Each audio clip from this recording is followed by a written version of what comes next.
Weer eens baie welkom, baie dankie dat u ingeskakel het. Nou ek glo en vertrou dit gaan soos altyd baie goed met u, dat God se woord vir u altyd van kardinale belang is.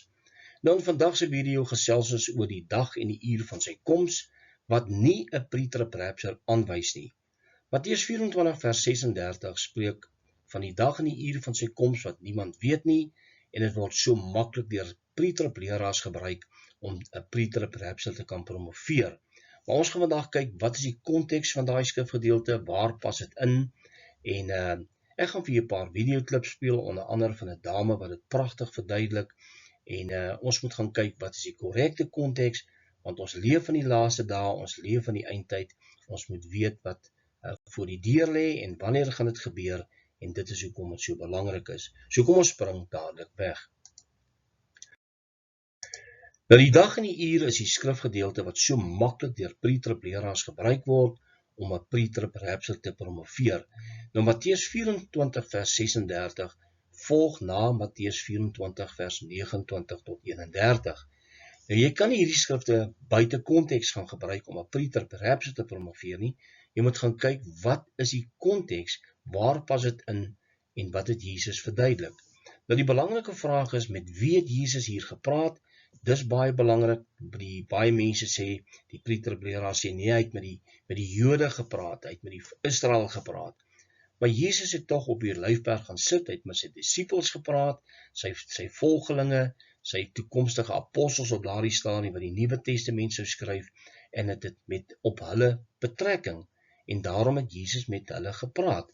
Nou kom ons gaan kyk, wat sê die pre-tribbers. Hulle sê dat Jesus hier met die Jode praat, en nie die kerk nie. Nou die belangrike vraag is egter, hoekom haal hulle dan Matteus 24 vers 36 aan? Onthou, Jesus het hier gepraat volgens hulle nou met die Jode.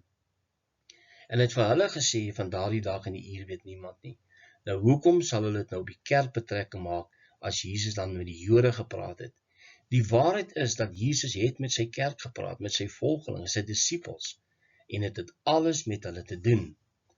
'n ander skrifgedeelte is 1 Tessalonisense 5 vers 2, wat gebruik word om te sê dat die dag van die Here kom soos 'n dief van die nag. Dan sê hulle, die dag van die Here is die groot verdrukking, en dit gaan kom soos 'n dief van die nag. Die waarheid egter is, die dag van die Here vind plaas na die groot verdrukking, na die openbaring van die Antichrist, en dit word duidelik uitgestipuleer in 2 Tessalonisense 2 vers 1 tot 3.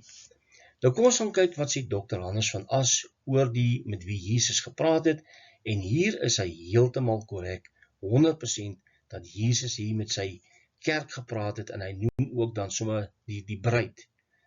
Dit is baie belangrik om te verstaan met wie het Jesus hier gepraat. Kom ons gaan luister wat hy sê. En ek het dit alles op die bord, as jy wou saamlees, ek lees daar uit Matteus 24, 3 tot 5. En Jesus, hier kom Jesus op die Olyfberg. Hy sê, en toe hy op die Olyfberg gaan sit het, kom die disippels alleen na hom. So iemand nou opmerk, dis nie massas, skare, wie Jesus partymal toegespreek het nie. Sy eie disippels, sy volgelinge. Jy kan maar sê, die eerste klomp van sy bruid, kom na hom toe. En hulle sê, vertel ons, wanneer sal hierdie dinge wees? En wat is die teken van u koms en van die volëinding van die wêreld? En Jesus antwoord en sê vir hulle, pas op dat niemand julle mislei nie. Die eerste ding wat Jesus sê, wat gaan gebeur in die tyd waarin ons leef, is daar kom eintlik 'n massa misleiding. Want baie, nie net 'n paar nie, baie, sal onder my naam kom en sê ek is die Christus, en hulle sal nie 'n bietjie nie, baie mense mislei. Nou ja, hier het hy dit heeltemal korrek. Jesus praat met sy disippels, sy volgelinge, noem dit wat jy wil, die kerk, en dit is met wie hy gepraat het, en dis die dinge wat hy aan hulle verduidelik het, wat hier gaan gebeur, en dit sluit natuurlik Matteus 24 vers 29 tot 31, vers 36 en so meer aan. So kom ons gaan kyk daarna. En dadelik na die verdrukking van daardie dae sal die son verduister word, sê Jesus aan hulle. En die maan sal sy glans nie gee nie, en dan gaan hy aan, die sterre sal van die hemel val, en dan sal hy kom met groot krag en heerlikheid en so meer. Ek gaan nie verder lees nie, maar vers 36 sê 'n baie belangrike ding. Maar van die dag en die uur weet niemand nie, ook nie die engele van die hemel nie, maar net my Vader alleen. So vers 36 volg op bogenoemde skrifgedeeltes en in konteks praat hy van daardie dag wat gaan plaasvind. Nou, die belangrike vraag is, waarna verwys Jesus hier? Baie eenvoudig. Hy verwys na daardie dag, die dag van die gebeurtenis na Matteus 24, vers 29 tot 31, wanneer die son verduister, die maan soos bloed word, dan sal hy kom in groot krag en heerlikheid en so meer. So dit verwys nie na 'n pre-trib rapture wat voor die 7 jaar gaan plaasvind nie, met ander woorde voor die misleiding nie. Dit spreek van daardie gebeurtenis in Matteus 24 vers 29 tot 31. Dit is eintlik baie eenvoudig. Kom ons luister na 'n dame, sy begin hierdie video deur te verwys na die skrifgedeelte van Matteus 24 vers 36 wat geïsoleerd gebruik word. En dis wat hierdie mense doen. Hulle haal hom uit Matteus 24 uit en hulle sê dit is 'n pre-trib rapture. Maar kom ons hoor wat sy sê.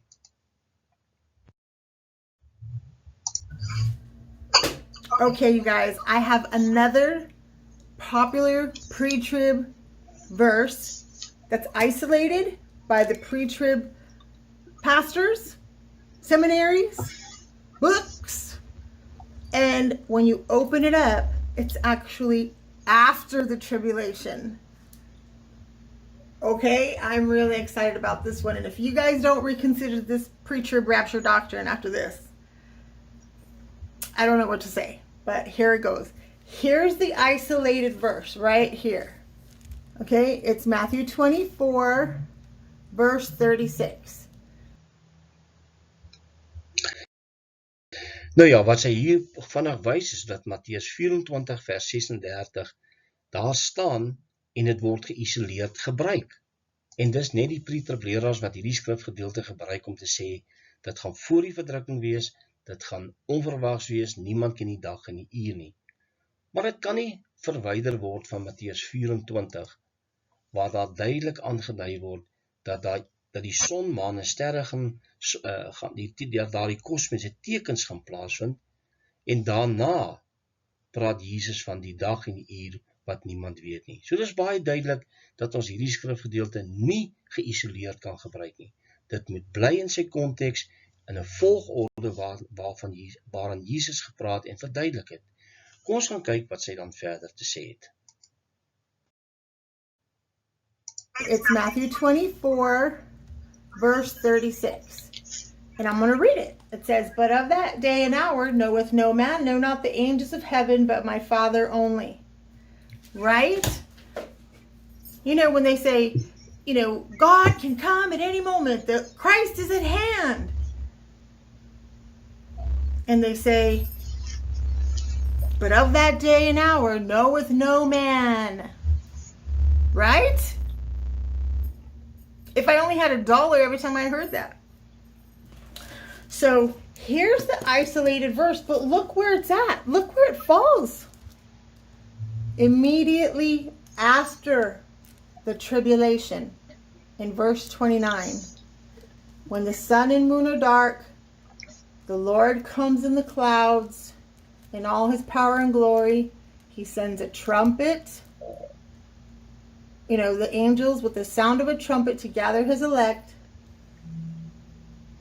But of that day and hour knoweth no man. Right?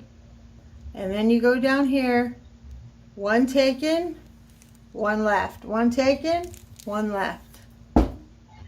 Boom.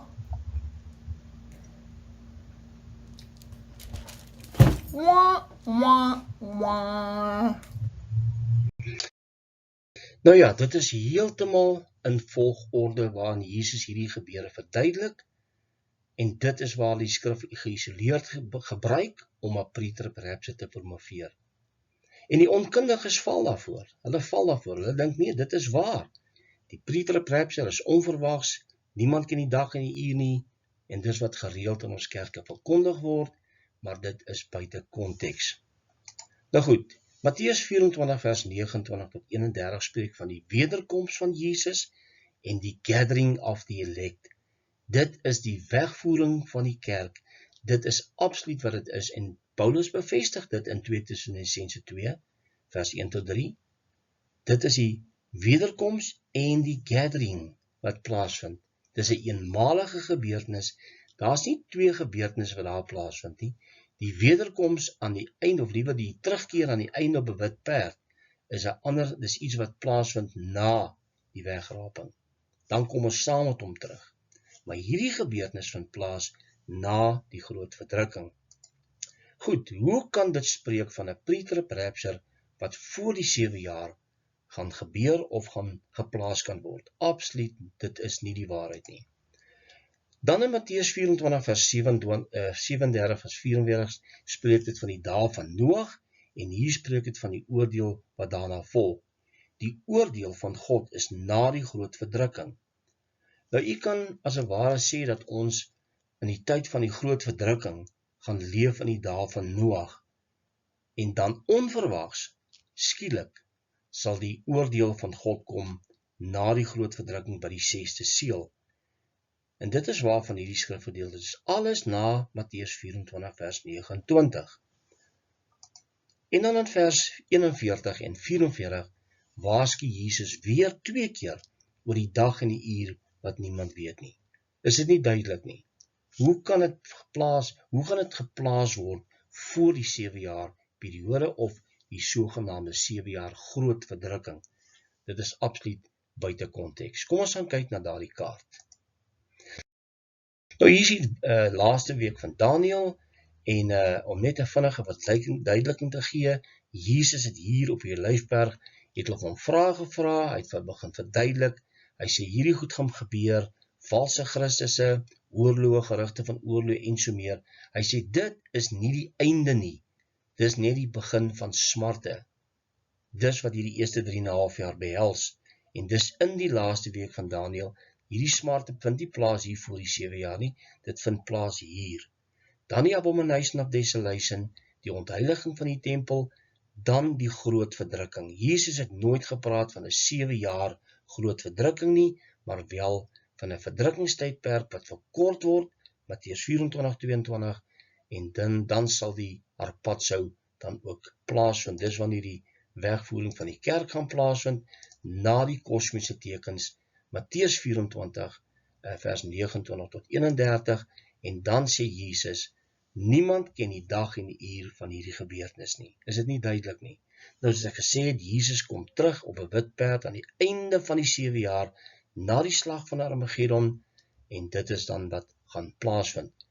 Daar is absoluut geen secret rapture wat gaan plaasvind voor die 7 jaar nie, en Matteus 24 vers 36 verwys absoluut glad nie na die wegraping van 'n wegraping voor die groot verdrukking nie. So, dit is die bank, dit gaan nie gebeur nie. Kom ons gaan luister wat sê hierdie dame verder. Sy gee haar laaste verduideliking oor hierdie skrifgedeelte, en kom ons gaan luister.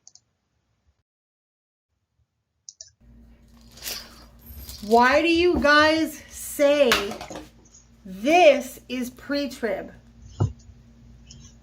But over here, Jesus Christ says it's post-trib, after the tribulation. Do you see that? How do you guys wiggle out of that one?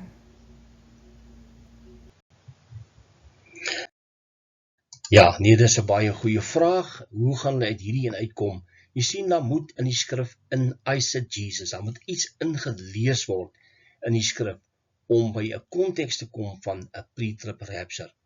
Nou as vers 36 verwys na die dag en die uur van sy wederkoms na Matteus 24:29-32, hoe kan dit pre-trib wees? En dis die vraag wat sy vra, hoe gaan julle julleself hier uitkry? En natuurlik moet hulle maar self daaroor gaan besluit, maar die woord van God is duidelik. Ons kan nie die Bybel verdraai, ons kan nie die skrif verdraai om by ons eie siening uit te probeer kom nie. Nou, die dag van die Here word altyd gekenmerk deur die kosmiese tekens wat natuurlik plaasvind in die lig. Dit is natuurlik na die verdrukking, en 1 Tessalonisense 5 vers 2 spreek van die dag van die Here, natuurlik die wraak van God. En natuurlik daardie kosmiese tekens is die teken, is die kenmerk van dinge wat gaan gebeur na die groot verdrukking, dat die dag van die Here het aangebreek, die dag van sy wraak. En dit is wat 1 Tessalonisense 5 vers 2 leer, dis die dag van die Here gaan kom, soos 'n dief in die nag, onverwags, daardie uur, daardie dag, weet niemand nie. Nou goed, ek gaan afsluit. Hierdie is baie belangrik, as hierdie dinge begin gebeur, watter dinge?